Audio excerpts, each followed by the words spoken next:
ಜೀವನ ತಂತಿಗಳ ತರಹನೇ ಒಂದ್ರೊಳಗೊಂದು ಸುಲಭವಾಗಿ ಸಿಕ್ಕಾಕೊಳ್ಳ ಪ್ರತಿ ಹಂತದಲ್ಲೂ ಎಳೆದಾಡದೆ ನಿಭಾಯಿಸಿದ್ರೆ ಬಾಳು ಬೆಳಕಾಗುತ್ತೆ. ನಮಸ್ಕಾರ, ನಾನು ನಿಮ್ಮ ವಿನಯ ಪ್ರಸಾದ್. ನೀವು ನೋಡ್ತಿರೋದು ಪಿರಾಮಿಲ್ ಫೈನಾನ್ಸ್ ಅರ್ಪಿಸುವ ಸಮೀಕ್ಷೆ. ತುಮಕೂರಿನ ನಮ್ಮ ಕಿರಣ್ ಅವರ ಕಥೆನೂ ಸ್ವಲ್ಪ ಇಂಥದ್ದೇ. ಶ್ರದ್ಧೆ ಹಾಗೂ ಧೈರ್ಯದ ತಂತಿಗಳನ್ನು ಜೋಡಿಸಿ ಸ್ವಂತ ವ್ಯಾಪಾರ ಮಾಡೋ ತಮ್ಮ ಕನಸನ್ನ ನನಸಾಗಿಸಿಕೊಂಡು ಬನ್ನಿ ಅವರ ಅನುಭವದ ಮಾತುಗಳನ್ನು ಕೇಳಿ ತಿಳ್ಕೊಳ್ಳೋಣ. ಮೇಡಮ್ ನಮಸ್ತೆ. ನಮಸ್ತೆ ಮೇಡಮ್. ನಮಸ್ಕಾರ. ನಮಸ್ತೆ ಮೇಡಮ್. ಕೂತ್ಕೊಳ್ಳಿ. Thank you. ನಾವು ಕೂತ್ಕೊಳ್ಳಿ. ನಿಮ್ಮ ಊರು? ನಮ್ಮ ಊರು ಸ್ವಂತ ಊರು ಬಂದು ಕುಣಿಗಲ್ ಮೇಡಮ್, ಹೋಮ್ ಟೌನು. ಹಾಂ. ಈ ಎಲೆಕ್ಟ್ರಿಕಲ್ ಕೆಲಸನ ಹೇಗೆ ಶುರು ಮಾಡ್ಕೊಂಡ್ರಿ ನೀವು? ನಮ್ಮ ಫಾದರ್ ಒಬ್ಬರು ಎಲೆಕ್ಟ್ರಿಕಲ್ ಕಾಂಟ್ರಾಕ್ಟರು. ನಮ್ಮ ಬೇಸಿಕಲ್ಲಿ ನಾವು ಒಂದು ಮಿಡಲ್ ಕ್ಲಾಸ್ ಫ್ಯಾಮಿಲಿಯಿಂದ ಬಂದಿರೋದು. ಕೋರ್ನಲ್ಲಿ ನಾನು ಬಿ ಎಲೆಕ್ಟ್ರಿಕಲ್ ಮುಗಿಸ್ಕೊಂಡು ಆಮೇಲೆ ವರ್ಕಿಗೆ ಬಂದಿದ್ದೆ ಬೆಂಗಳೂರಿಗೆ. ಆ ಜಾಬಲ್ಲಿ ಇದ್ದಾದ್ಮೇಲೆ ನಮ್ಮ ತಾಯಿಯವರು ಆಕ್ಸಿಡೆಂಟಲ್ಲಿ ತೀರೋದ್ರು. ತಾಯಿ ಮೇಲೆ ತುಂಬ ನಾನು ಇದಿಟ್ಕೊಂಡಿದ್ದೆ. ನನಗೆ ತುಂಬ ಫ್ರೆಂಡ್ಲಿ ಆಗಿದ್ದರು, ಆಮೇಲೆ ನನಗೆ ತುಂಬ ಸಪೋರ್ಟ್ ಆಗಿದ್ದರು. ನಮ್ಮ ತಂದೆ ಹತ್ರ ಹಂಚ್ಕೊಳ್ಳೋಕ್ಕಾಗ್ದಿಲ್ದಲ್ಲ, ನಮ್ಮ ತಾಯಿ ಹತ್ರನೇ ನಾನು ಜಾಸ್ತಿ ಹಂಚ್ಕೋತಾ ಇದ್ದಿದ್ದು. ಆಮೇಲೆ ಅವ್ರ ಡಿಸಿಷನ್ಸ್ಗೆ ನಾನು ತುಂಬ ಬೆಲೆ ಕೊಡ್ತಾ ಇದ್ದಿದ್ದು ಕೂಡ ನನ್ನ ಲೈಫಲ್ಲಿ. ಫಾದರ್ಗೂ ಸ್ವಲ್ಪ ಸಣ್ಣ ಪುಟ್ಟ ಪೆಟ್ಟಾಗಿತ್ತು, ಅವರು ಆರೋಗ್ಯದಲ್ಲಿ ಸ್ವಲ್ಪ ಇದಾಗಿದ್ದರು. ಅವಾಗ ಧೈರ್ಯ ತೊಗೊಂಡಿದ್ದು ನಮ್ಮ ತಾಯಿ ಕಳ್ಕೊಂಡಿದ್ದೀನಿ. ಅಟ್ಲೀಸ್ಟು ತಂದೆ ತಮ್ಮ ತಂಗಿ ಇವ್ರನ್ನಾದ್ರೂ ಒಂದು ಸ್ವಲ್ಪ ಚೆನ್ನಾಗೊಂದು ನೋಡ್ಕೊಂಡು ಹೋಗೋಣ, ಅದ್ರ ಜೊತೆ ಬಿಸ್ನೆಸ್ ಗ್ರೋತ್ ಮಾಡ್ಕೊಂಡು ಹೋಗೋಣ ಅಂತ ನಾನು ಅದನ್ನು ಕ್ವಿಟ್ ಮಾಡ್ಬಿಟ್ಟು ಇಲ್ಲಿ. ನನಗೆ ಮುಂಚೆಯಿಂದ ಡ್ರೀಮ್ ಇದ್ದಿದ್ದು ಒಂದು ಕಂಪನಿ ಟೈಪು ದೊಡ್ಡದಾಗಿ ಬಿಲ್ಡ್ ಮಾಡಬೇಕು ಅಂತಲೇ ಇದ್ದಿದ್ದು.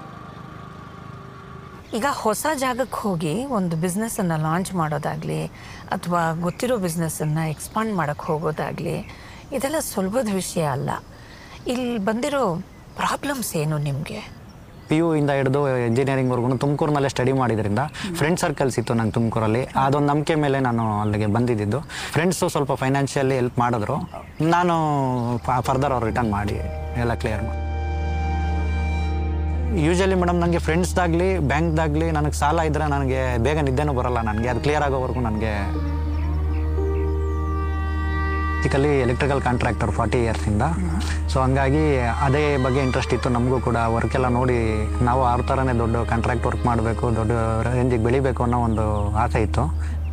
ದೊಡ್ಡ ದೊಡ್ಡ ಕಾಂಟ್ರಾಕ್ಟ್ಸ್ ಎಲ್ಲ ತೊಗೊಂಡ್ರಿ ಅಂತ ಹೇಳಿದ್ರಿ. ಈ ದೊಡ್ಡ ದೊಡ್ಡ ಕಾಂಟ್ರಾಕ್ಟ್ಗೆ ಸಾಮಾನು ಕೂಡ ಜಾಸ್ತಿ ಬೇಕಾಗಿತ್ತಲ್ಲ, ಹೇಗೆ ನಿಭಾಯಿಸಿದ್ರಿ ಇದನ್ನು? ಹಾಂ ಮೇಡಮ್, ಅವಾಗಲೇ ನಮಗೆ ಯಾಕೆಂದರೆ ಇನ್ವೆಸ್ಟ್ಮೆಂಟ್ ಸ್ವಲ್ಪ ಜಾಸ್ತಿ ಬೇಕಾಯ್ತಾ ಬಂತು.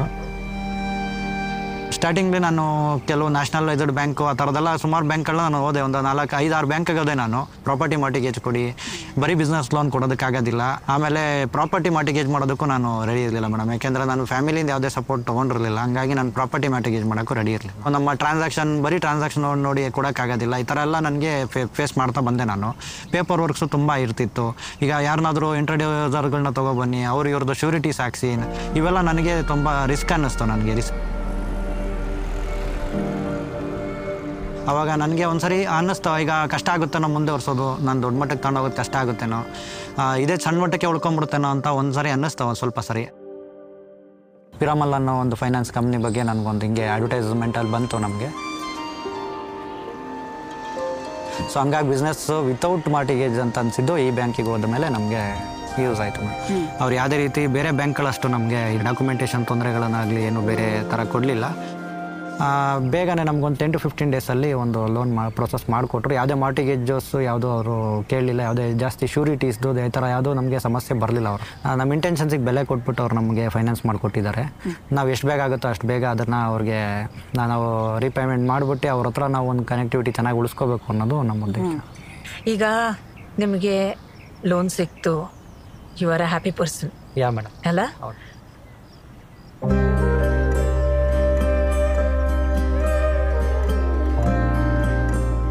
ಖಂಡಿತ ಮೇಡಮ್. ಅವ್ರ ಹತ್ರ ನಾವು ಫೈನಾನ್ಷಿಯಲ್ ಸಪೋರ್ಟ್ ತಗೊಂಡ್ಮೇಲೆ ನನ್ನ ಸ್ಟಾಕ್ಸ್ನ ಇಂಪ್ರೂವ್ ಮಾಡ್ತಾ ಬಂದೆ ನಾನು.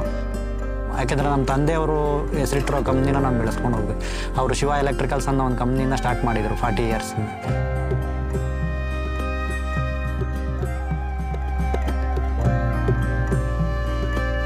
ನಾವೆಲ್ಲ ಡಿಜಿಟಲೈಸ್ ಮಾಡಿಕೊಂಡು ಲ್ಯಾಪ್ಟಾಪ್ಸ್ ಇದೆಲ್ಲ ಇನ್ಕ್ಲೂಡ್ ಮಾಡ್ಕೊಂಡು ನಾವು ನಮ್ಮ ಟೀಮ್ ಇವಾಗ billing, stock maintenance, sales, purchase ಎಲ್ಲದನ್ನು ಪ್ರತಿಯೊಂದನ್ನು ಡಿಜಿಟಲೈಸ್ ಮಾಡ್ಕೊಂಡು ಈಗ ಮೇಂಟೈನ್ ಮಾಡ್ತಾ ಹೋಗ್ತಾ ಇದ್ದೀವಿ ಮೇಡಮ್. ಈಗ ಅದರಿಂದ ನಮಗೆ ಸ್ವಲ್ಪ ಸಮಯ ಸಿಕ್ಕಿದೆ. ಈಗ ಫ್ಯಾಮಿಲಿ ಜೊತೆನೂ ನಾವು ಒಂದು ಟೈಮ್ ಸ್ಪೆಂಡ್ ಮಾಡ್ತಾ ಮೂವ್ ಮಾಡ್ತಾ ಇದ್ದೀವಿ ಮೇಡಮ್. ಈಗ ಆ ನೇಮ್ನ ನಾನು ಇನ್ನೂ ಬಿಲ್ಡ್ ಮಾಡಬೇಕು, ದೊಡ್ಡದಾಗಿ ಇದು ಮಾಡಬೇಕು.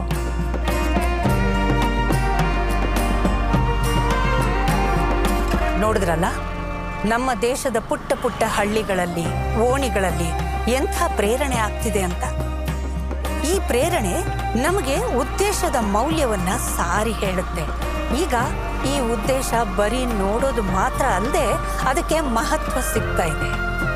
ಬರೀ ಕಾಗದ ಪತ್ರಗಳಿಗಿಂತ ತುಂಬಾ ಹೆಚ್ಚು.